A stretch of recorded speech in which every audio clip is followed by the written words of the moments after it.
नमस्कार दर्शक बंधु ओडिया प्राइम टी को आपको पुणी थे स्वागत समस्त को ओडिया प्राइम टीवी तरफ शुभ सकाळ आज 3 मई शनिवार आसत देखा आज सकाळ किसी बड़ खबर देखा पूर्व आम वीडियो को लाइक करिया सह चैनल को सब्सक्राइब करी बेल आइकन को दबाई रखिए। बोर्ड ऑफ सेकेंडरी कटक द्वारा परिचालित 10वीं श्रेणी परीक्षाफल शुक्रवार प्रकाश पाई। केन्दुझर जिला पाटना ब्लॉक 2 जन छात्री A1 ने पास होती। तुरुमुंगा शिशु मंदिर छात्री साई स्मिता मिश्र सर्वाधिक 558 93% नंबर रखी प्रथम स्थान रखिता बेले पाटना ब्लॉक मिघिकोची पंचायत भाड़ियाल हाईस्कल छात्री अनन्या अपराजिता दास 549 नंबर रखी ब्लॉक रे द्वितीय स्थान अधिकार कर।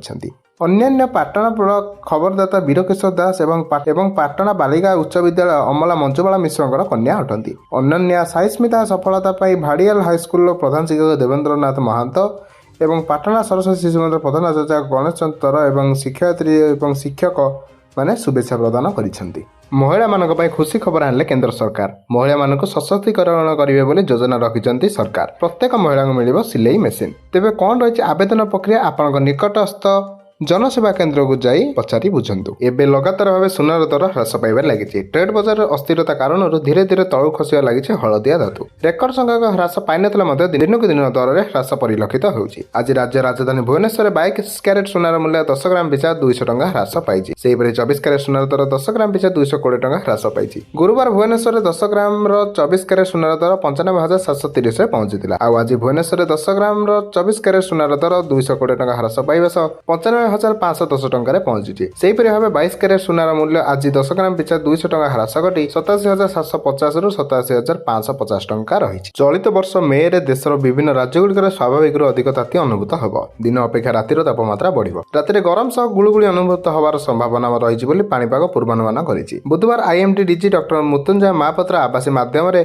माध्यम आयोजित सांबादिक सम्मेलन कहते मे रे सर्वाधिक तापमात्रा स्वाभाविक अधिक रहिब। देशर दाक्षिणात्य उपद्वीप और पूर्वांचल केतक स्थान में दिन तापमात्रा स्वाभाविक किंबा स्वाभाविक कम रही है। रातिर तापमात्रा स्वाभाविक ठारू अधिक रही है। उत्तर पश्चिम केंद्रीय भारत और पूर्व भारत अनेक अंचल ग्रीष्म प्रवाह दिन संख्यार स्वाभाविक रही आलोचना कर। विशेषकर राजस्थान हरियाणा पंजाब मध्य प्रदेश उत्तर प्रदेश बिहार झारखंड गांगेय पश्चिमबंग गुजरात ओडिशा छत्तीसगढ़ महाराष्ट्र तेलंगाना और कर्णाटक ग्रीष्म लहरी संख्या अधिक रही संभावना रही। मे रे वर्षा स्वाभाविक रही। उत्तर पश्चिमांचल केंद्रीय भारत और पूर्व भारत किसी अंचल को छाड़ी अवस्थित स्थान गुड़िक स्वाभाविक अधिक वर्षा हो पारे। मंगलवार विलंबित रातिर सारा देश में कालबैशाखी प्रभाव में घड़घड़ी सह बिजुली वर्षा होबार संभावना थिला जहाँ सत होईछि। अधिकांश स्थान में झरका पवन बेग घंटा प्रति 45 किलोमीटर थिला। बिजुली घड़घड़ी सह घंटा प्रति 50-60 किलोमीटर बेगर पवन बही पारे बोली सूचना दिया जाउछि। कटक ढेंकानाल अनुगुल संबलपुर बौद्ध सुवर्णपुर बलांगीर और बरगड़ जिले में कालबैशाखी प्रभाव में बिजुली घड़घड़ी सह वर्षा संभावना होबार रही। उपरोक्त जिलागुड़ी को येलो वार्निंग जारी कराଯାଇଛି। पुरी नयागढ़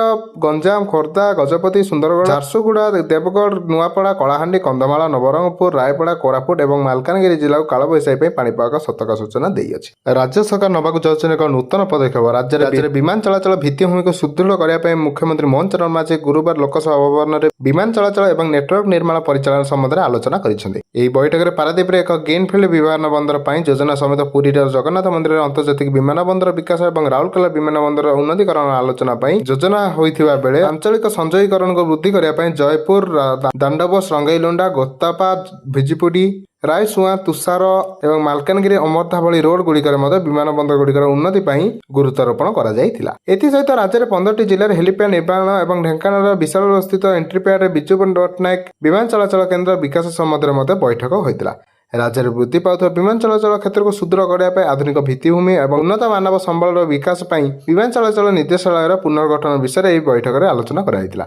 बैठक में वाणिज्य और परिवहन मंत्री विभूति भूषण जेना समेत मुख्य शासन सचिव मनोज आहूजा उच्च उन्नयन कमिशनर अनुगर मुख्यमंत्री अतिरिक्त मुख्य शासन सचिव निकुंज बिहारी धल शिल्प विभाग अतिरिक्त शासन सचिव हेमंत शर्मा वाणिज्य और परिवहन विभाग प्रमुख शासन सचिव उषा पाढ़ी यही बैठक में उपस्थित थिले। निवेश बजार में निवेश करुवा लोक आसला एक बड़ खुशी खबर। ग्रीन जोन को गला भारतर शेयर बजार। भारतर शेयर बजार पर आज शुभ साब्यस्त होइछि। निवेशक मानक आसी एक बड़ खुशी खबर कारण भारत स्टॉक मार्केट आज सबुज जोन ଉପରକୁ ଯିବା ଆରମ୍ଭ କରିଛି। ଆଜି ସକାଳ 10ଟା ସୁଦ୍ଧା ଏଣ୍ଟ୍ରିରେ ବିସିସିଆଇର ସେନ୍ସେକ୍ସ 847% ବୃଦ୍ଧି ପାଇ 81,109%ରେ ପହଞ୍ଚିଛି 81,109%ରେ ପହଞ୍ଚିଛି। ସେହିପରି ଏନ୍ଏସ୍ସିର ନିଫ୍ଟି 50,247.90 ବୃଦ୍ଧି ପାଇ 24,582.10ରେ କାରବାର ଆରମ୍ଭ କରିଥିଲା। Adani product special economics zone ସେନ୍ସେକ୍ସରେ 4.70% ବୃଦ୍ଧି ହେବାର ନେତୃତ୍ୱ ନିଆଯାଇଥିଲା। ତେବେ ଏହା ନିବେଶକଙ୍କ ପାଇଁ ଏକ ଖୁସିର ବିଷୟ ପାଲଟିଅଛି।